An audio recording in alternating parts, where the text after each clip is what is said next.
Now welcome to another edition of News from Naboo with Thor's Lightning Takes. And let's get right to the news. Skeleton Crew. Yeah, we're going to talk a little about that. We know it has a young cast, but they say it isn't a children's show. The interviews continue to trickle in from the Empire magazine that'll be coming out this week. Lots of Lucasfilm interviews are supposed to be there. There's supposed to be 20 solid pages of Star Wars. Yes, there's going to be big pictures and stuff. Whatever.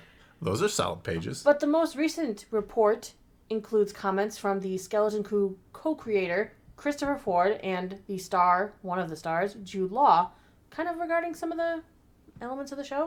I mean, little is really known about the series, other than the show following a group of kids who end up in a dangerous space adventure, and that they threw around terms like Amblin-esque and Stranger Things in space or something. E.T. meets the Upside Down. Yeah. Lucasfilm did unveil the cast of the show at Star Wars Celebration, as well as a small clip to the attendees that we have since gotten our hands on and looked at in really poor quality. Yep. I'm sure I'm putting some of those poor quality images up there for you, so you can also see poor the back quality. of somebody's head. Yes, and bad shots of things that you're wondering what they are because you're squinting at them. Yes. But Empire described the clip as a group of galactic kids escape the school in suburbia of their quiet planet Escape the school? and head off into the stars where pirates, a Jedi, and danger awaits. Escape the school. Escape. We don't call those schools. I don't know. Maybe they do That where is how they're they from. described the clip. All right. Just saying. It's an interesting way to describe I mean, one. they also say a Jedi, which we have no proof he's a Jedi, just a Force user, possibly. But let's keep moving on. We do know that the pirate is, in fact, Vane from Season 3 of The Mandalorian. I thought we weren't getting any connections from Skeleton Crew. Well, They lied? we are. Okay. Well, I think they I mean, said we knew none that of before. Skeleton Crew was going to be in Mando, Okay. but this is Mando squeaking into something else. It I goes think that's, that way. I think that's like some kind of weird technicality where it's the same Yeah, thing. but if it starts in one and moves to the other, that means it's not the other leaking into it. Yeah. Semantics. Like, you can't say that, oh, well, the Ahsoka show leaked into Mando because in Season 2, it was Ahsoka spun off. Okay. This is Vane spinning off into Skeleton Crew. Whatever. It makes perfect sense. No. Regarding the potential dangers, though, Ford remarked, the way Kathy Kennedy explained Amblin to us was that they never thought of those as kids' movies. They just happened to have kids. All the stakes are as real as possible. The kids think they're in Andor. Well, think about it. When you watch E.T., those aren't really kiddie-type movies. There's kids in them as the stars, but are they kids' movies? Could you call them that 100%? 100% no. No. Yes, they have kids doing stuff, and the main characters are kids, but they aren't, like, treating everything like a child adventure. Yeah, There are real stakes. There's scary moments. There's scary government guys with walkie-talkies that used to be Yeah. guns. That I think they switched back to guns now, didn't they? I have no idea. I don't keep track of if E.T. has guns in it or not anymore, or if we're just aggressively pointing at things with walkie-talkies. Kids! Bring back that alien or I'll call for backup. But no, that's how movies were when you and I were younger. When they made Yeah. a movie like that, it was like, hey, this movie, kids will watch it because kids are the main characters, but is it technically a kids movie? It's like saying Stranger Things is a kids show. You can't say that. No. No, But you the certainly kids can't. are the main cast. Yeah, it's kind of weird to look back at the 80s and think, like, a kid's movie was, if it was animated, you could guarantee yeah. it was going to be, well, not Pretty much. 100% guarantee, but more than likely it was going to be for kids. Mm-hmm. But most movies were not really made for straight for kids. It was kind of like a family genre. It starred kids, but a whole family would get enjoyment out of it. I mean, think of the movie Jurassic Park. You wouldn't call that a kids movie, yet 2 children are main cast members. Yeah. No, I wouldn't call Jurassic Park a kid's movie. Someone gets eaten while sitting on the can in that movie. That's not really kid-friendly. Jude Law elaborates kind of on this rocky landscape. He said, they need guidance, but they're vulnerable. And so throughout, the people they meet, you question all of them. Is my character nice? Is he not? You just want them to be all right and get back home. But if you know John and Chris's work, you'll know that the kids aren't always safe. Seeing this galaxy, this world that we've all grown up loving, in the jeopardy, the divides, the heroes, the villains, through the eyes of children is brilliant. We shall see. I was like hearing the kids aren't always safe. I'm like, boom, death. Hey, kids are not always safe in Star Wars. Kids are not always safe. Anakin has proven. Anakin has more than proven that. Anakin says kids are never safe. No. Never. I think Andor may have proved it too. Cinta. There's only one kid though, so that was only kid, not kids. So her gun isn't Youngling Slayer 9000, it's just Youngling Slayer 1? One, yes. Jude Law's character is confirmed to be a Force user. Does that mean a Jedi? We don't know yet. I'm kind of hoping not, because we need to stop having so many Order 66 survivors floating around. At this point, it's like, why didn't they all just get together? I mean, there was the hidden path. I mean, there were plenty.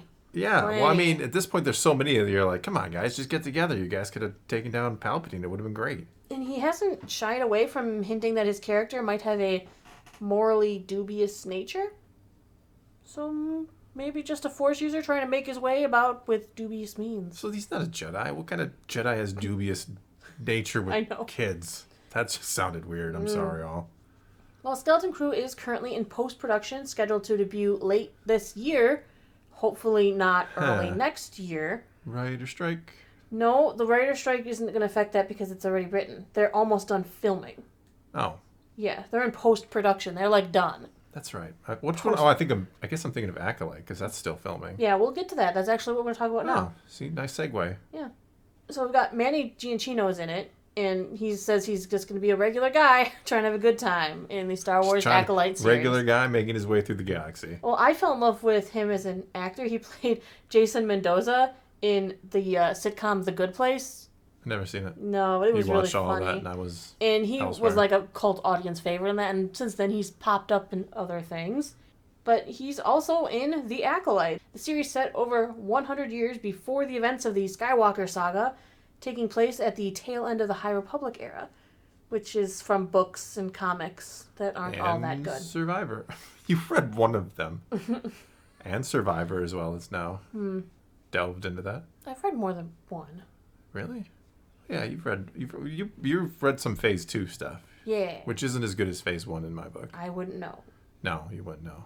It is a part of the timeline that sees Jedi thriving, but Manny will not be one of them. He told Empire Magazine he's just a regular guy trying to have a good time who gets swept up into the High Republic world and the Jedi, whether he likes it or not. Which is kind of an interesting concept. You know, he's going to be our everyman character, perhaps. Sounds like it. Yeah, cross our fingers.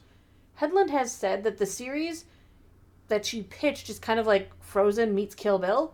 There's going to be plenty of Jedi, Force users, vibrant aliens, of course. And this is going to be a chance, though, to dig into something real through an unexplored part of the Star Wars timeline. She says, when you're doing something completely original like we are, you want to question the status quo of the era you live in. What I think is so interesting right now is that everyone thinks they're right. The Jedi really think they're right. And George Lucas tells us that they're wrong in Phantom. They missed a huge aspect of the dark side rising. That just felt like fertile ground to look into what's going on for all of us right now. What? Even you have said that the Jedi became arrogant and missed stuff, and so this will the rising of the Sith, perhaps? I don't like how it's worded. I don't like that it almost sounds like she's implying the Jedi were wrong. It's not that the Jedi were wrong, it's that the Jedi of the era were misguided. They had lost their way. They had become too embroiled into politics and not listening to the will of the Force. They rather look to the rules, the Jedi code, over just listening to the midi-chlorians speaking to them through the Force. No, but I mean, they were supposed to be listening to the will of the Force. Instead, they're doing politics. That the code forbids this. Well, this is what the Force says, so Force trumps code. But anyway, I don't want it to be implied that the Jedi way is wrong. That will annoy me, to put it mildly. Well, she didn't say the Jedi way, just that the Jedi. All right, and also we were talking about the writer's strike just a minute ago. Acolyte is going to be unaffected, which is very nice. Apparently, Star Wars productions in the United Kingdom have a loophole to get around the writer's strike. They use ChatGTP? Some productions, like Amazon's The Lord of the Rings of Power, are facing difficulties because of the writer's strike. I think that's just an excuse for them to put things out there that have bad writing. It's the writer's strike, guys. Wasn't the writers that got... They didn't even write the first season good. Yeah, it wasn't the writer's strike. They don't even say, well, good. Good, yeah. They know right good. I got it, actually, because I know you yell at me anytime I have bad English. Sorry. But with the Writers Guild of America strike ongoing, this is something that will come up. We'll hear about this more and more until the strike is resolved. There was a press release from the Writers Guild of Great Britain clarifying the do's and don'ts for the writers of the United Kingdom who are currently at work despite the strike in the U.S. Do write scripts. Don't stop working. Not exactly. Some of the things they state are like, if the U.S. company has a signatory to the MBA agreement for the duration of the strike, the companies count as struck companies. And WGA members in the UK are not permitted to take work with struck companies. UK writers who are not WGA members are advised not to work with struck companies. They're like blacklisted for now and into the future whenever the agreement has been lifted, which sounds absolutely terrifying. But there is like a subparagraph to these rules that say if your contract was made under UK law and you already were under contract at the time the strike was called, you should continue work normally and comply with the terms of your contract. Pre-existing work in the UK is not considered struck work by the WGA. If your contract was made under US law, you should follow the WGA strike rules. So if you made the contract in the UK before the writer's strike, keep writing. I see. Because now you are under contract to do the job. So, yay! If your contract was made under UK laws and you were under contract when the strike started, you are working in the UK and you keep working. So, UK-based Star Wars productions like The Acolyte, which is nearly finished filming, even the current drafts of Andor fall under these rules. Tony Gilroy can continue to be on set and continue to finish out the last little bit of what they are working on. I mean, I know he said he finished technically writing the scripts beforehand, but under these laws, he is allowed to be on set in the UK, at least, and work on any writing that needs to be eked out afterwards. Interesting rules. Yeah. So rewrites are going to be permitted between now and when the show is expected to finish wrap filming, which is in August. This also could mean that Stephen Knight's Star Wars script set in the New Republic Jedi Order era will probably be able to keep writing as well. Why? Because we need the Rey film to happen. Well, I wasn't saying it in that respect, but he signed a contract in the UK and before... He might be in the UK jurisdiction, I guess. All right. I don't keep track of where everyone's from. Just everybody sign your contracts in a foreign country where they don't abide by any of these rules and we're fine, right? Apparently. Well, I mean, I'm sure that the guilds are not going to be happy with you, but...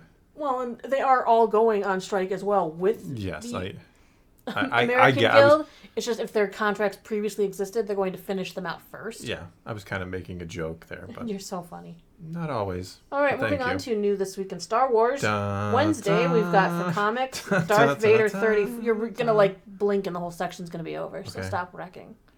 Wednesday, Darth Vader 34, as well as High Republic 9. Thursday... That's when that Empire magazine comes out. It's going to have Secret Invasion on the cover, but there's 20 pages of Star Wars buried in its depths. So, double whammy. Also, for Thursday, we've got voice chat on the Discord server, talking all things Star Wars, as we always do.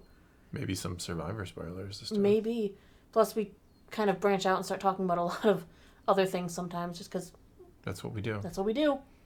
We follow the topics, and it's fun. Thursdays, Discord, patrons. All right, well, that is going to be all we got for you this time. So now it's your turn to take to the comments below and tell us what you think of any and all of today's news. And let's talk some Star Wars. And until next time, thanks for watching.